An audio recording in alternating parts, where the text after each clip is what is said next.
What's up, everybody? Welcome back to another episode of All the Mods Expert Mode. Oh yeah, guys. So we've been working towards getting our rockhounding stuff done recently. Last episode, we kind of worked on a little IC2 so we could get our ore doubling done.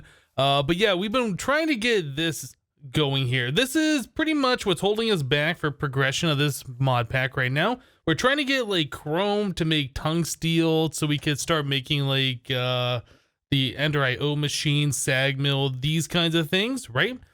So we need to get all of our different fluids that go in here ready to go. So we need the sulfuric acid, hydrochloric acid, and hydrofluoric acid.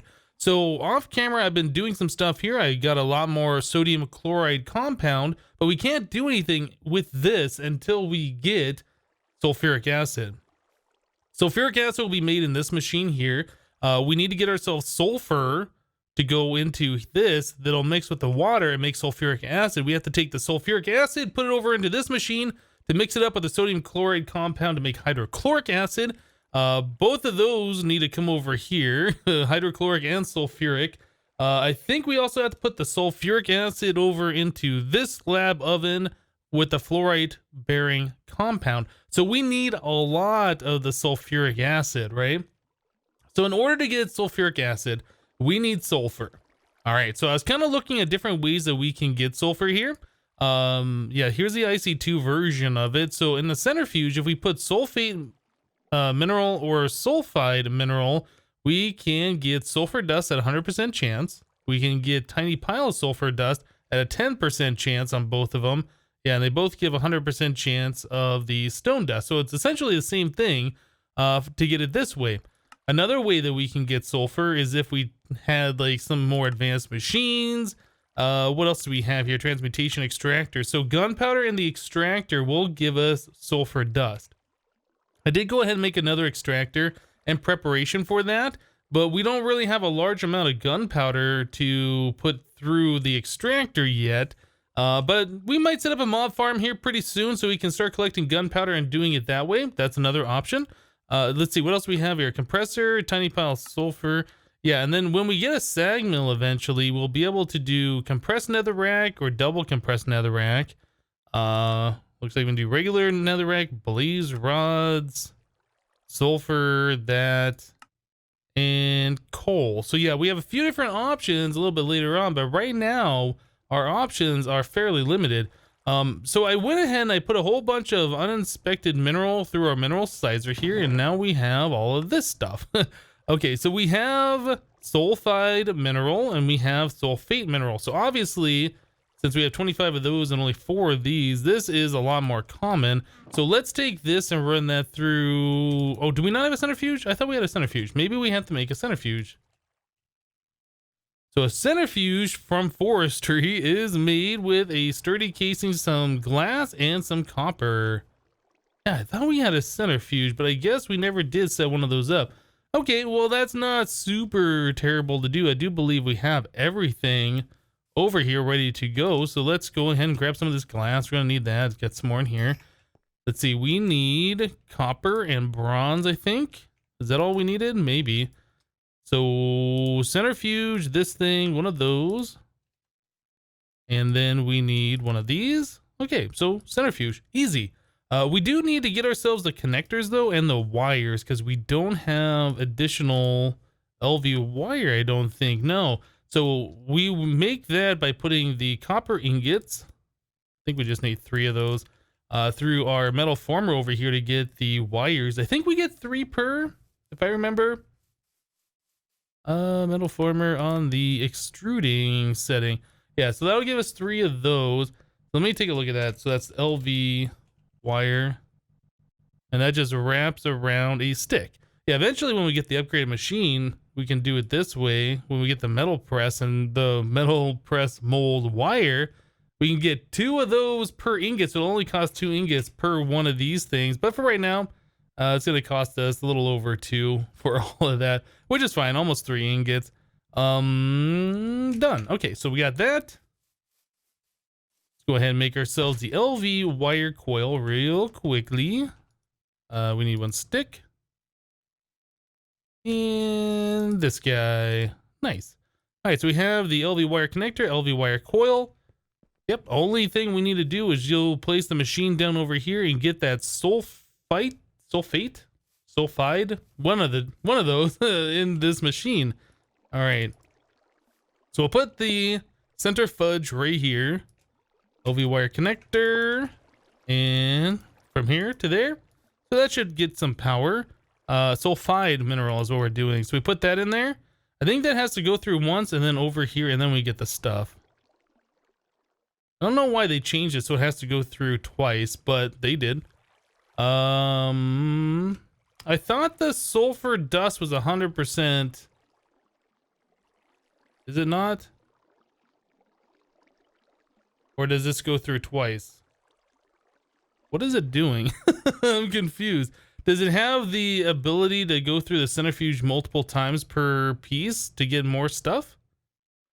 So we got some tiny pile. We got one of these. We got stone dust. Okay, so maybe every time we get one of these resulting things, it has to go through this. I don't know if I've ever seen that it's done that before. I don't know. Anyway, we are getting our sulfur dust, though. This is what we were looking for. So we should be able to take some of that. Do we put it directly in here? Or do we have to put that into a test tube? That I don't know. I know we did this before, but now I can't remember. Okay, I thought we just put it directly into the lab oven. If I shift click in there, no, it doesn't go. Okay, I think we do have to put it into a test tube. So let's see if we can use one of our test tubes. I think we did have a test tube, actually, now that I'm thinking about it. I'm pretty sure we had a test tube. And I was like, what do I do with this? I couldn't remember. Yeah, it must have been we did this and this. No.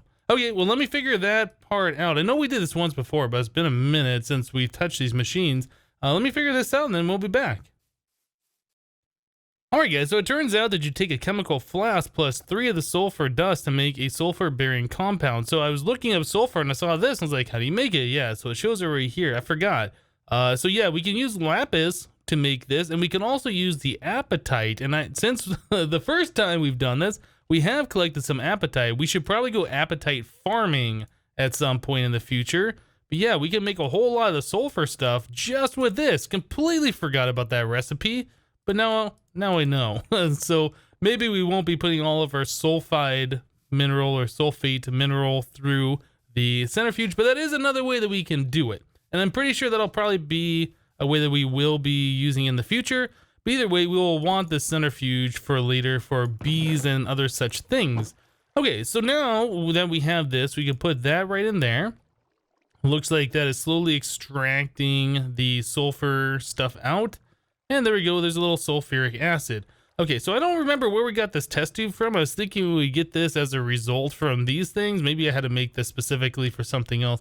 But anyway, now we got some sulfuric acid being made. Eventually, I'd like to have it so this is automatically being pumped over here, pumped over there, and pumped over into this one. But until we get a large amount of this stuff, I think we're gonna have to hold off. I think we're just gonna do like buckets of water or buckets of the sulfur at a time into each of these machines. So there's another bucket. I believe that goes over there. Sulfur, yeah, so we're taking the fluoride bearing compound now and we are making hydrofluoric acid, right? And we're taking some of the sodium chloride compound and making hydrochloric acid. Okay, so now we should have all 3 of these different things. I can take a bucket of that, put it here, bucket of this here, and a bucket of that here. Okay, so now we have all of these things once again here. Maybe this is what the test tube needed to go for. All right, so now that we have that, I wanted to take something like an oxide, because what I saw before, I was looking up chrome. I was looking up nichrome dust, which comes from actually the chromium that I was looking up. Chromium shards, co-chromium. Anyway, so it says that's a category oxide on the tooltip here. So I think this is what we're looking for. So we want the oxide materials ran through, I think. I don't know. I'm still pretty new to this mod, as you guys can tell. Still trying to figure out things as we go here. So there is this stuff. This is cadmium. Not exactly what we're looking for. So I use just a few millibuckets of each of those different things. So that's not so bad. maybe I'll go ahead and just grab like half of our oxide minerals and just put it into here. We are going, oh, this test tube has a durability on it now. Did it have a durability before? No, I don't remember. I don't remember. Anyway, so I'll just keep doing this. We'll see if we can get some of the nichrome, or I guess the chromium stuff that we're looking for. Here's some chromium stuff, so that's cool. Yeah, I'll just keep running these through here, see what we can get, and then we'll be back, guys. Alright guys, so I ran a lot of that oxide material through the rockhounding machines, but yeah, we're still running low on the sulfur. So I figured we'd come over here to the extreme hills biome area that's nearby the base. So we're right here, our base is right there. Extreme hills has a lot of this apatite ore, so if you're ever looking for it, that's where you want to go. And we're going to get so much of this apatite out of here, it's going to be ridiculous. Now our hammer does have fortune 3 on there, and that's pretty important if you want to make sure you get the most amount of apatite, right? So yes, we will be getting a lot of this stuff, so our sulfur issues will no longer be a problem. Kind of wish I would have remembered that at the very start so we didn't have to make all those other machines, but those machines will get used eventually, so it's not like it was completely a waste. But yeah, I did forget that the apatite will turn into the sulfur compound just fine. There's really not a lot of other uses for the apatite other than the forestry machines. And in the past, I really haven't gotten much use out of the fertilizer and stuff that you can make with it. But anyway, I'm just going to continue going around looking for more of this stuff. You can see right there at that one pocket, yeah, we have like 13 stacks of the stuff. It is a lot of apatite you get, especially with Fortune 3. So I'm just going to keep looking around for a little bit more, try and fill my inventory full of the stuff, and we'll be back. So as I'm out here looking on these extreme hills for more than apatite, I was kind of looking at these different ores. Like I haven't really seen lignite coal ore before, or this banded iron ore, and I was just kind of looking around all these different ones, and right over here I saw that there was a regular vanilla iron ore. What? I think that's the first iron ore that we've seen in this mod pack. Like everything else has been this rockhounding stuff, and there's like 3 of them over here. I don't know if they just spawn at a higher level or something. I just went into JEI here and I was looking for the iron ore, but I don't see a world generation thing for these, so I don't know where they actually spawn or why they spawn here. But yeah, we have some actual real Minecraft iron ore, which is kind of cool. I like that.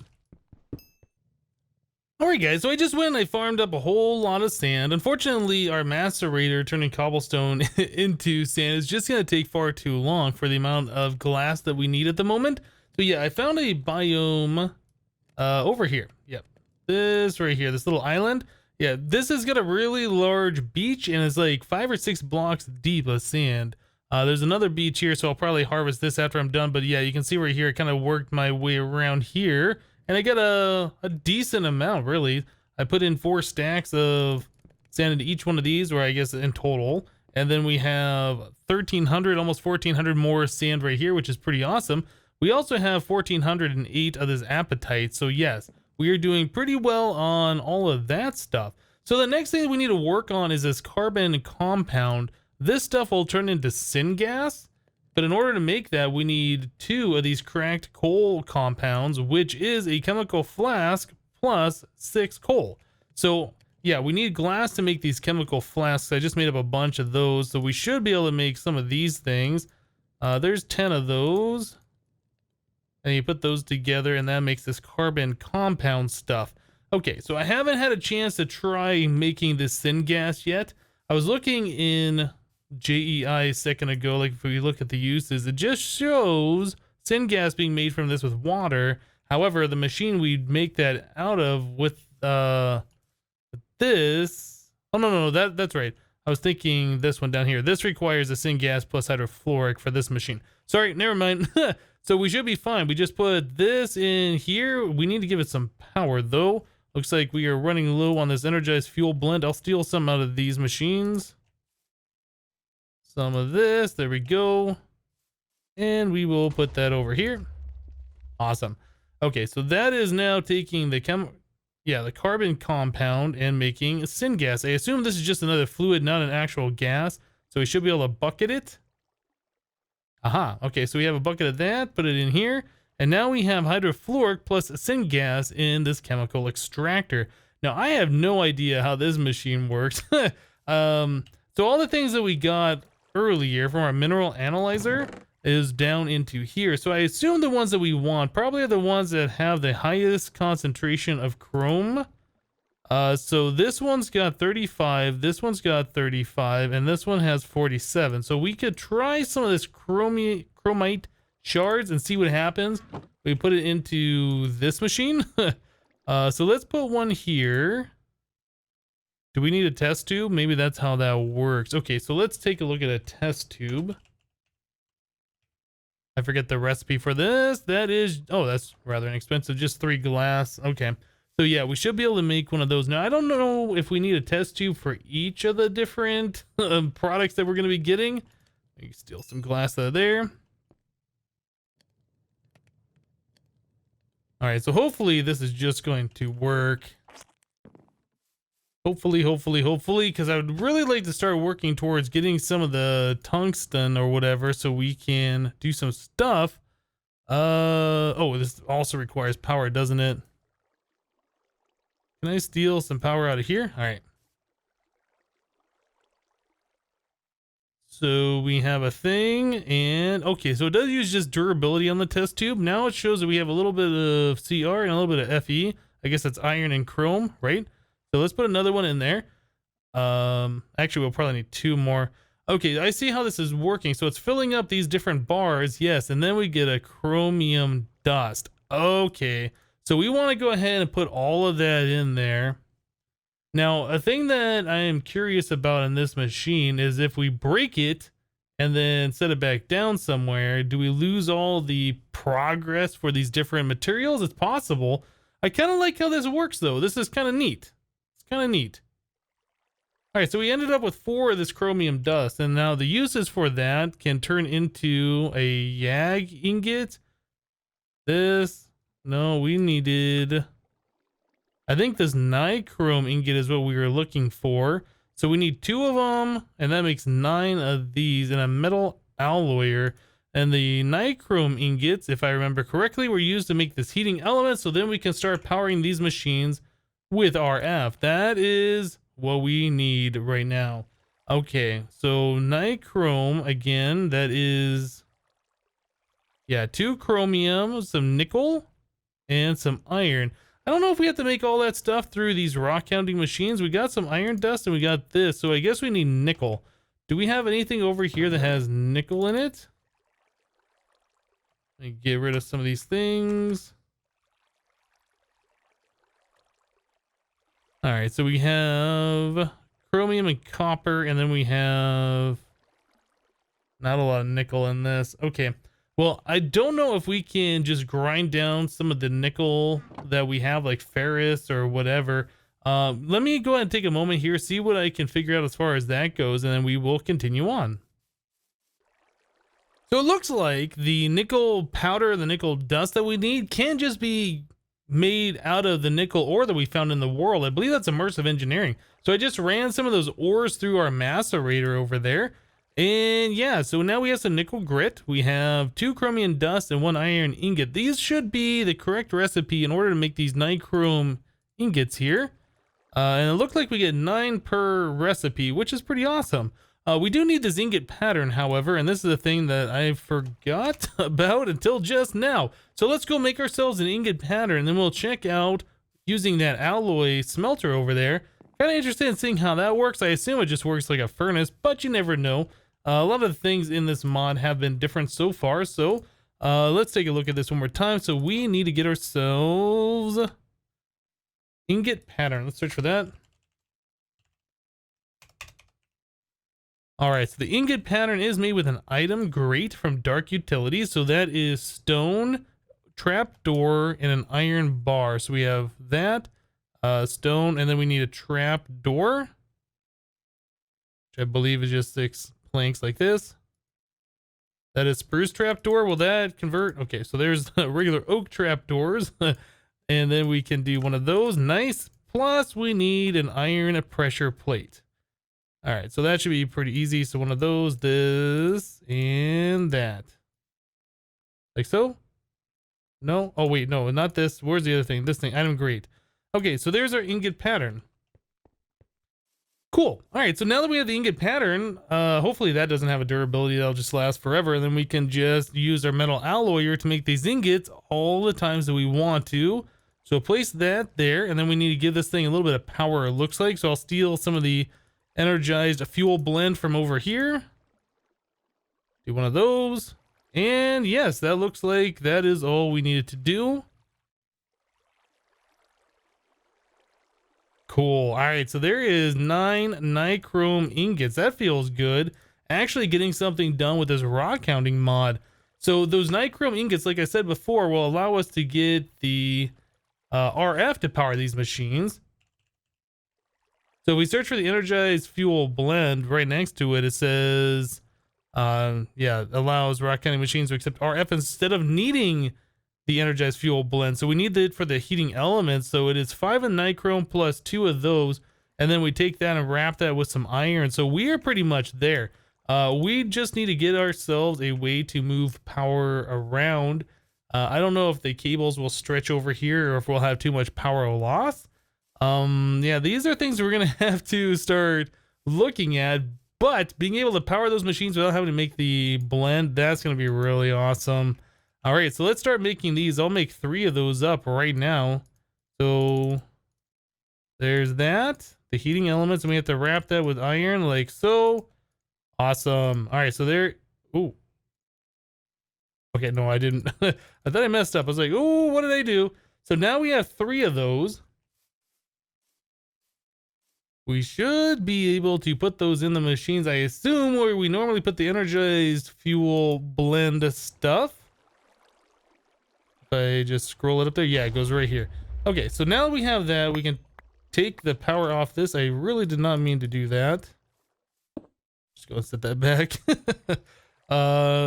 Put that here, and then we should be able to run the wire from here to here, and that should power it. Yeah, that filled up full of energy. So now we can go and grab some more of our uninspected minerals and put it in there, and that should just keep running all the time, making all those different ores, which is really cool. All right, let me grab some of this stuff. Where is it? Where is it? Where is it? These. Okay, so we'll grab those. We have a hopper right next to it, which is pumping in the energized fuel blend from earlier. But yeah, now we can probably just use that hopper just to pump in the uninspected ores, I do believe.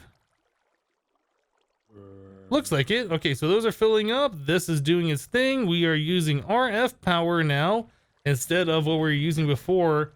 Nice. This is like a pretty big step forward. So the next step is to try and get an induction heating interface into each one of these machines instead of using the energized fuel blend. So that means I need to make a lot more of that nichrome stuff. So that's what I'm going to start working on. We'll be back, guys. All right, so we got our power kind of strung around here. So we have our LV wire connector going to a relay. We have this relay going over to this relay over here, right? And this relay is going down to all these LV wire connectors on all of our rockhounding machines. Yeah, so during that last clip, I went ahead and I made enough of these induction heating interfaces for all of our machines. In fact, I made an additional extra one. Yeah, I got a little crazy, got a little overboard. There was a lot of iron that went into all of that and a lot of all of this different stuff. So I have just mined a little bit more of this uninspected mineral, and I threw it into our mineral sizer here.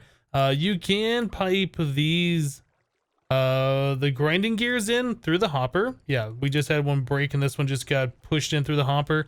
We're still collecting all these things over here. I swapped our chest out for a small storage crate because I feel like we're going to be getting a lot of these things. And over on our mineral analyzer, I have added a small storage crate as well to collect all these different things that we are analyzing. Yeah, I've also went ahead and I filled up all of our machines with all of this stuff. We pretty much went through all that appetite in this whole process. So I'm going to have to go mine more of that here very, very soon. So yeah, we got all 3 of those filled up over there. And then we have a little bit of hydrofluoric and syngas over here to do the things with the stuff in this machine. I went through pretty much all of our oxide materials and we got all of these different things. I switched over to native just to kind of see what the things were that we're going to get from that. So like gold and copper and bismuth and iridium and so on. Let's see, we're currently doing silicate ores, and it looks like some of these, like this one in particular, gives you a lot of the 1% ores. And now I don't know if those are extremely rare or if those are just trace elements in this particular thing. So like maybe if we run through borate material, we'll get things that have like 50% of those ones that only have 1% in this one. Anyway, I saw a couple of them that have like lots of those elements in it. Like, yeah, this one right here. That looks like that's probably a valuable one, and we don't want to just use it specifically to get, I don't know, iron out of it, for instance. Yeah, so I kind of feel like all of these need to be ran through the machine. The machine, again, I don't know if it loses the stuff that's in here when we break it. I guess we should test that real quick. We'll just be losing a little hydrofluoric and some syngas. Let's break this machine. Let's see what happens. Do we lose all of the stuff that's in there, or does it retain those?